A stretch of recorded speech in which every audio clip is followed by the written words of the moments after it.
Hail, brothers of the arena, it is I, Overkill Total War here again with another focus.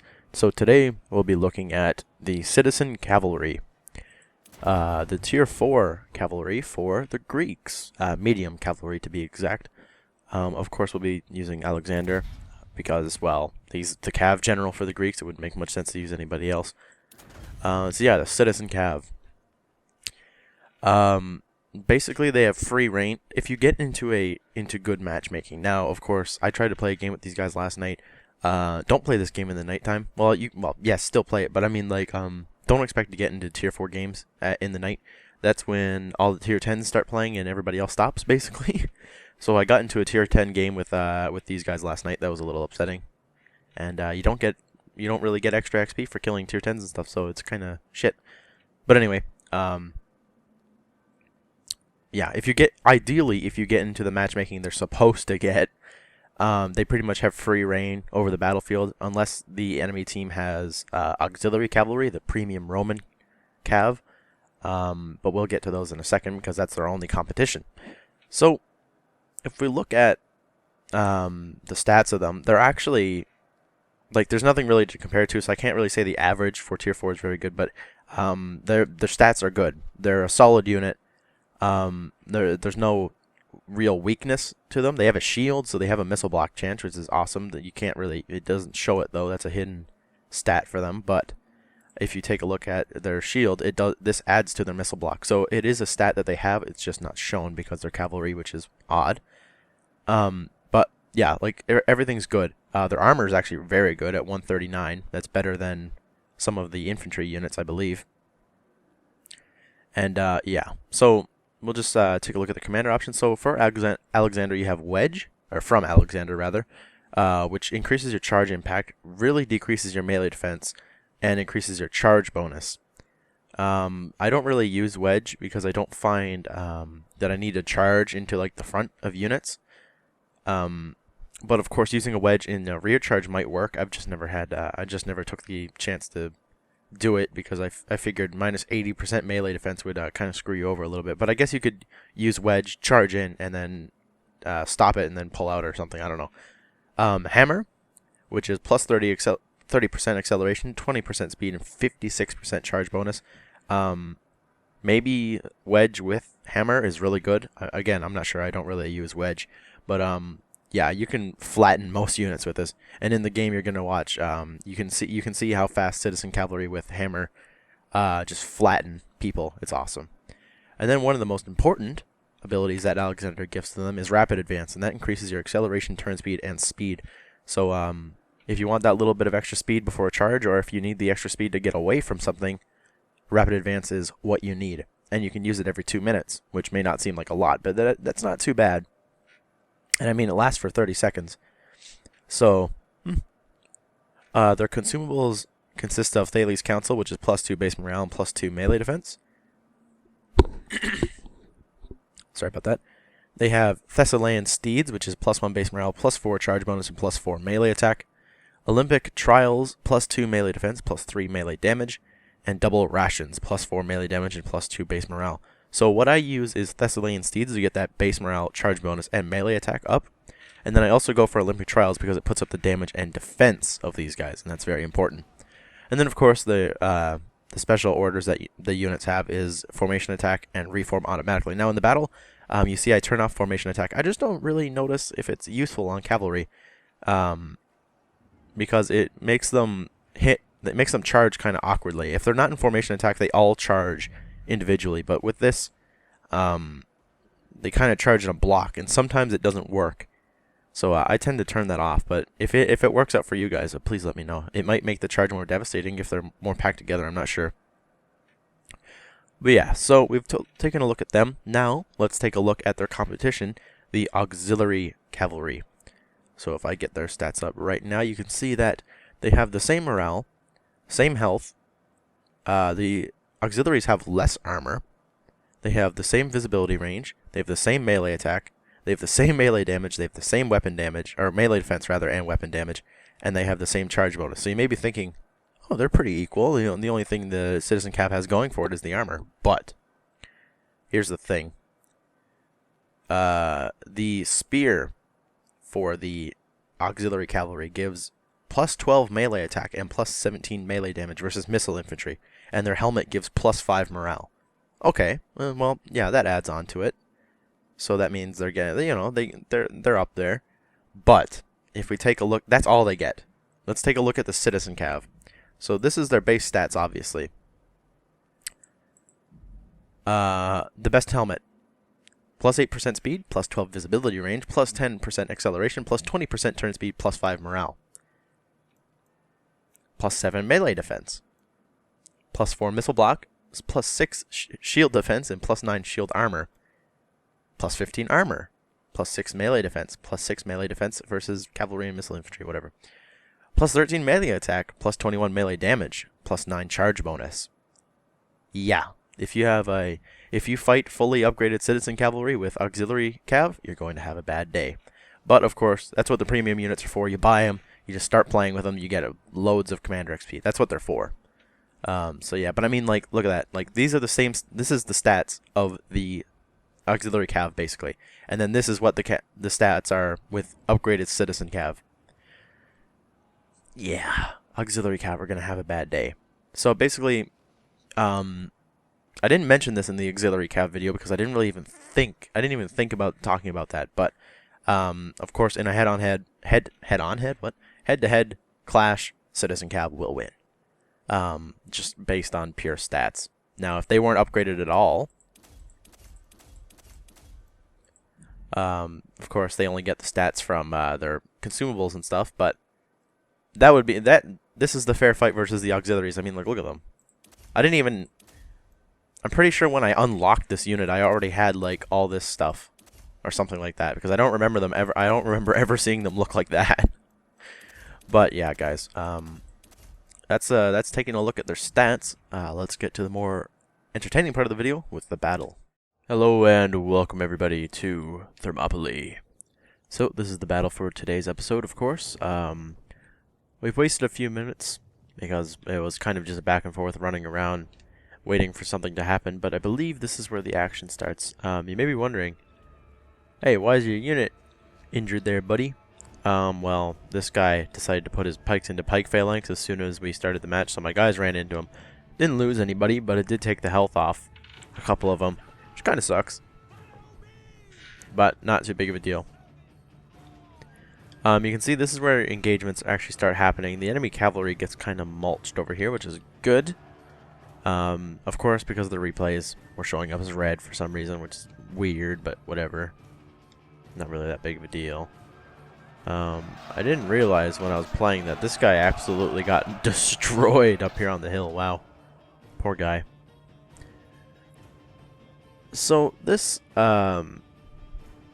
is the game we'll be using for the citizen cavalry, of course. I can't quite remember what I get, but it's quite high, I believe. Basically, I'll be showing you what I did, and we'll be going over the use of cavalry at such a small tier. Ideally, if you do get into a tier 4 or even 5 game, you shouldn't be messing with that many units that can actually counter cavalry that much. So, what I was doing for most of the game was, or for most of the end game, was I was actually going after enemy archers and artillery by, like, plowing through the holes in the enemy lines, and you'll see that as we get closer to the end of this battle. But, basically, I'm making the most from every unit. If they started getting down to, like, 5 men, I could just get them down through units, and I could make them charge into artillery and archers and whatnot. But of course, the main purpose of cavalry is to rear charge units, basically, to break them. And of course there is plenty of that in this as well. So we're starting to make a little tiny push towards their base, but anytime they try to get close, our guys get shot to pieces by archers. And artillery, as you can see, just took out a chunk of that Immunez unit, which is not good. That gave a huge boost to the enemy team. I'm getting really confused because I'm slightly tired, as it is quite late for me recording this. But I'm getting really confused. I see red and I'm like, oh no, there's enemies coming around here, but it's not. We can see the enemies though. You can see that they have people basically everywhere. You have the skirmishers here, and actually it's all skirmishers here. Interesting. They have archers or slingers rather, and lithobolos here and stuff, and pikes everywhere, and blah blah blah blah. We're just gonna go back to our view. This is where I decided to just hang back for a little bit because there's no way in hell I was going out there alone. So basically, I'm just waiting for someone else to push up, and I'm just gonna sit back and chill. But then I noticed people are actually these guys are moving over here, so I decided to move one unit just to act as a flanking force. I send them through the woods, which someone just activated vengeance or something. Oh gosh, we're getting somebody else's audio cues. But anyway, obviously you don't want to fight these guys in the woods. But I mean, just for a simple rear charge against some or some Italian spearmen, it wasn't that big of a deal. I put rapid advance on them just to make them a bit faster in the woods. And once we get close to them, we pop hammer, and we get a nice little charge in there. Now again, in the woods, it didn't really do that much, and of course, being a spear unit, they didn't kill very many, but it managed to break them, and then they get massacred in short order. So that's like the first points I even got in this game, and we're already like quite a bit into it. But I promise we actually get some more stuff done. So then I noticed that in our time wasted killing those little what little spearmen were left, I noticed our pikemen actually pushed up here. So I was like, this could be our chance to actually do something. Let's go. You may notice that I don't have any of my units in formation attack, and honestly, I don't see the purpose for cavalry to be in formation attack. I feel the charges work a lot better without it. I might be wrong, but that's my personal preference. If you need formation attack for your cavalry, go right ahead. But to me, it seems that I don't need it. So here we get a nice charge on these velites, pretty much devastating them on the charge. And then I also managed to take a charge here because these guys soaked up all that artillery. We're flanking around with this unit just to see if we can get around everybody, maybe get some artillery kills and stuff. But as you can see, these two units of velites were absolutely wiped out, pretty much. There we go. That unit is gone, and so is that one, basically. I was going to go for these cavalry, and actually I do. I do charge into them. Never mind. I catch a few of them. As you can see, a bunch of them just drop dead. And yeah, so these guys start running back here, these Toxotai. So I believe... Actually, no, they don't start shooting at me. Excellent. So basically, I'm just killing these cavalry. Not a care in the world. But then all of a sudden, there is a care in the world because there's a huge unit of Italian spearmen behind me. So I'm like, screw that, I'm running away. So I actually managed to link up all my units, and this is where the fun begins. Everyone's distracted by my friendlies out here, so I have free reign over the rears of everybody. So basically, this unit has a little bit of fun. As you can see, there's a cav unit here. I charge into them, and they just disappear, basically. And we charge right through into the artillery here, which was pretty nice. And then, over here, I try to just get rid of the remnants here, I believe. Oh, no, I just completely ignored them. Whatever then. My general's unit is charged by the 3 units of enemy cavalry, but I mean, they all have hardly any men left. It's not that big of a deal. I noticed that the pikes have abandoned this little unit here, so I decided to go after them just so they can kill a bit. And I send in this unit to take out these levy slingers. They got a really bad charge for some reason, so they didn't really kill anybody, but it's not really that big of a deal. But as you can see, using breaks in the enemy lines to get to enemy units, that's what the cavalry at this tier are good at, is just getting through little cracks in units and just killing high important stuff like archers and artillery. But as you can see, I had to run off because there were some pikemen coming up, so I decided to just get the hell out of there. And I end up fighting. I end up helping in this fight, rather. So there we go. We charge in there. Just as our Italian noble infantry, I'll die sadly. And then I realized, like, well, I'm kind of gonna get sandwiched. I probably don't want to be here, but we routed them, so that's good. So then I pull through, and I managed to kill even more of these archers that are just sitting around here. which is awesome. We're just going around in a circle pretty much killing stuff. So then I pull out of that fight before the Cav can do anything, and I take out these units of artillery, which is great. At this point, we've taken a huge lead over the enemy. I'm at 3,500 points. Apparently I lost all my units. That's kind of annoying. I pop rapid advance so I can get out of there. Of course, they get stopped because they're in melee combat. But I believe I actually do make it out with some of my men. I think these 2 units survive, but I lose this. Yeah, I lost that one. But these 2 survived, so that's good.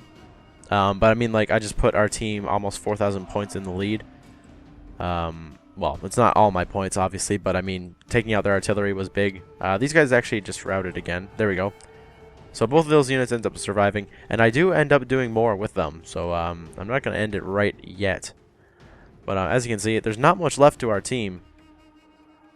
They're fighting over here. This guy was AFK the entire game. Shame on you, whatever that name is. Shame on you for being AFK the entire game. We do end up winning anyway, so it doesn't really matter. But we could have won this battle a lot quicker if he was actually partaking in it. But that doesn't really matter. I start running my men in the wood, or running my horses in the woods, just to break line of sight. You know, make them forget about me. And then I decide, hey, you know what? I see all these enemies here. I'm gonna go up this way and see if I can get their artillery again. And you'll see what happens in just a moment once we get back over there. But I noticed that literally like everybody left the enemy base. So I was like, yeah, let's go up here. Let's go see what we can get up to. So soon enough I get out of the woods, here we go, and then we can actually build up some more speed. When we go up to the enemy base, it's pretty much a lost cause in the middle. Mad Vlad has lost his Immunez, or 1 unit of Immunez rather. He's taking fire from artillery, which I'm trying to find. This Pangolin guy has his cavalry coming up to the enemy base as well, which is nice. They should be able to help out. And I believe we managed to find the enemy artillery undefended, and we can actually go in and take them. Yep, there they are. So 1 unit goes after these guys, the other goes after them. It doesn't work as well as you might believe. There's a unit of enemy cav that comes out of here, I think. No, they're right behind us. Okay, so I managed to get the charge in on these units, but it didn't really work that well because the enemy cav comes in and ruins everything like always. And I actually killed... Some of my cav died here. I'm not sure what killed them, but yeah. This is where I end up losing my units. But we end the match on a whopping 3,874 XP. Not too bad. So yeah, guys, that was the Citizen Cavalry battle on Thermopylae. Hope you enjoyed. Hope you learned a little bit. Although I didn't go through super tactics, you see how I played them. You see how they not should be played, but you know, it gives you a general idea on how to play them. Look out for rear charges. Definitely don't charge in and let your cav die. Look for gaps that you can rush your cavalry through to take out artillery and other squishy units like archers and such. And yeah, you should have a good time. So yeah, I'll show you the results of this battle and then we'll end it off. So although this was a daily commander victory, we still got a whopping 8,711 silver, 344 commander XP, and 765 unit XP. And at tier 4, that is quite a bit. That's a couple upgrades, I believe. Or maybe, no, at tier 4, I think that's 1 upgrade and a little bit more. So a good game. Overall, we have the Daily Commander Victory Premium account and Victory Bonus, of course. So this is a lot more than what you would get in a normal victory, where if you already had your Daily Commander one. But still, I mean, the results don't lie. Almost 4,000 points. Pretty good. So yeah, guys, this has been the Citizen Cavalry Focus for Total War Arena. Hopefully you enjoyed, and I'll see you in the next one. Goodbye.